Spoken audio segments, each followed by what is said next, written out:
Bonjour, bienvenue dans le Jardin de Grandiflora, deuxième épisode de la semaine dédié au jardin. Alors aujourd'hui, ce que je propose, c'est qu'on va poursuivre la plantation de cette bande qui est la bande fleurie exposée au soleil. Contrairement à celle que l'on a fait à l'automne, qui est la bande fleurie mais exposée à l'ombre. Donc là, on est dans ce dialogue qu'il y a entre les deux bandes. Alors, il y a des plantes que l'on rappellera parce qu'elles tolèrent soit l'espace ensoleillé, soit l'espace mi-ombre. Mais aujourd'hui, on va se concentrer sur une famille de plantes qui va être les sauges.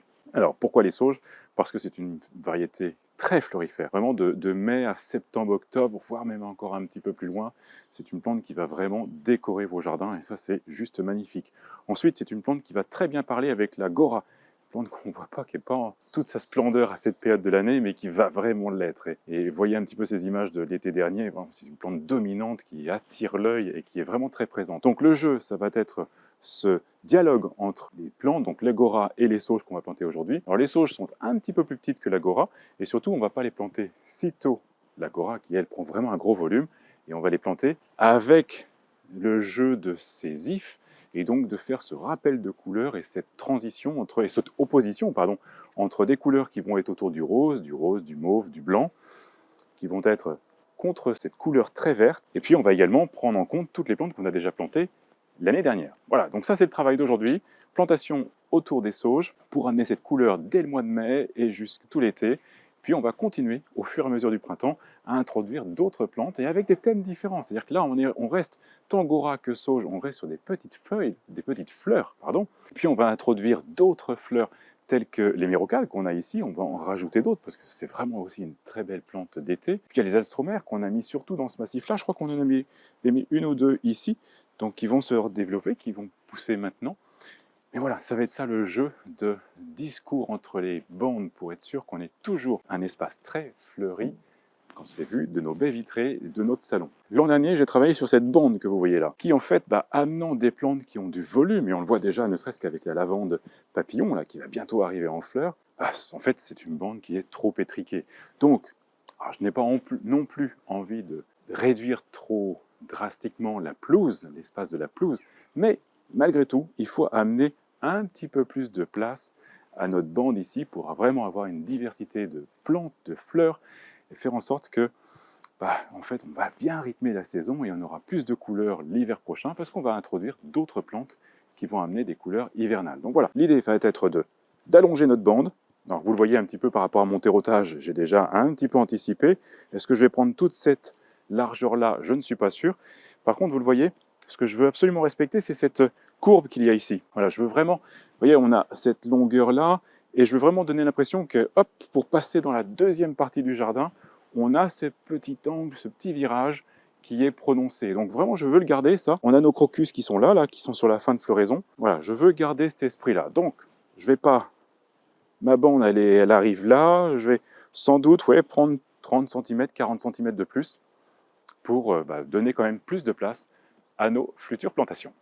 Voilà, cordeau est en place. Donc ça nous permet d'avoir cette ligne qui est un guide en fait pour être droit par rapport à tous les éléments du jardin, donc tant la clôture qui sépare la piscine, la barrière qui sépare la piscine, que la haie de if. Donc voilà, on est dans cet élément où on cherche à avoir quand même une ligne qui va être bien tracée. Et donc ensuite, la démarche, elle est simple. J'enfonce ma pelle qui me sert de couteau en suivant le cordeau. Et ensuite, c'est une démarche qui va être très simple puisque je vais pouvoir décaloter. Donc décaloter, tout simplement, retirer la couche d'herbe superficielle. C'est aussi simple que ça, mais non, il n'y a qu'à faucon.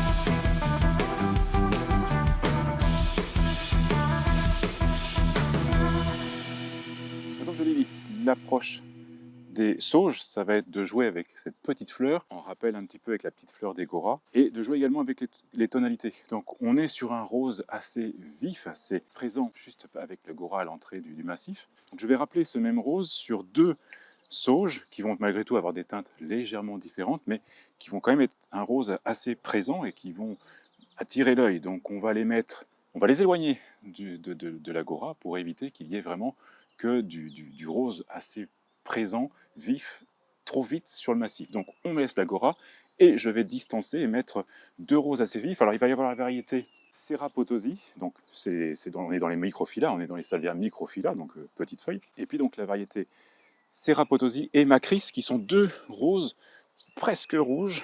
Et donc je vais les mettre toutes les deux sur ces 2 ifs-là, qui sont assez loin de l'agora, comme je disais. Et puis ces 2-là qui vont être plutôt dans les violets mauves ou roses plutôt foncés. Donc je vais positionner un rose foncé qui se rapproche du rouge ici, et pour trancher avec l'agora qui est juste derrière moi, je vais mettre un violet blanc ici. Alors au niveau de la plantation, j'ai fait le choix de prendre des pots de 3 litres. Alors la raison, elle est assez simple, c'est que l'an dernier, j'ai planté je crois que c'est des euphorbes que j'avais mis ici, j'avais mis des lupins, j'avais mis des delphiniums, et je les avais plantées certes un petit peu plus tard dans la saison, donc elles ont été trop proches de cette période de sécheresse, et même si j'ai arrosé, en limitant malgré tout, avec le paillage, ça n'a pas suffi, et j'ai perdu mes plantes. Donc la bonne leçon, c'est que des pots de 3 litres, malgré tout, tiennent mieux dans des conditions un petit peu plus compliquées, telles que l'on a traversées. Alors, le fait de planter en mars, avril, on s'y prend quand même suffisamment tôt, donc la plante va commencer à bien s'installer, et elle va développer malgré tout un petit système racinaire, mais malgré tout, ce sera un petit système racinaire. Donc, partant d'un petit godet ou d'un pot de 11, ça sera quand même un petit peu limite. Un pot de 3 litres, ça va être parfait. Elles auront plus de chances de bien s'installer. Et on le voit d'ailleurs avec la lavande qui est ici, qui, en regardant les images de l'an dernier, vous le voyez, c'était un jeune plant qui était tout juste gros comme mes mains, là, et qui maintenant fait le triple du volume. Donc, vraiment, des pots plus important, certes c'est un budget, mais on a quand même une meilleure réussite au niveau de la reprise. Voilà, donc je vais les planter, comme j'ai dit, au milieu de ma saignée, là, entre les 2 plates-bandes. Et puis, voilà, derrière ça, il y aura le paillage qui va bien et l'arrosage qui suivra. Alors, vous l'avez vu certainement avec l'ensoleillement, je m'y suis pris un petit peu tard en fin de journée. C'est le plaisir du printemps, et d'autant plus ce week-end, on va profiter d'1 heure de plus, donc on va pouvoir commencer vraiment à jardiner en début de soirée. Bon, bah là, je vais planter mes plantes, et puis je continuerai dans la semaine le paillage et à retourner préparer ma terre pour les futures plantations.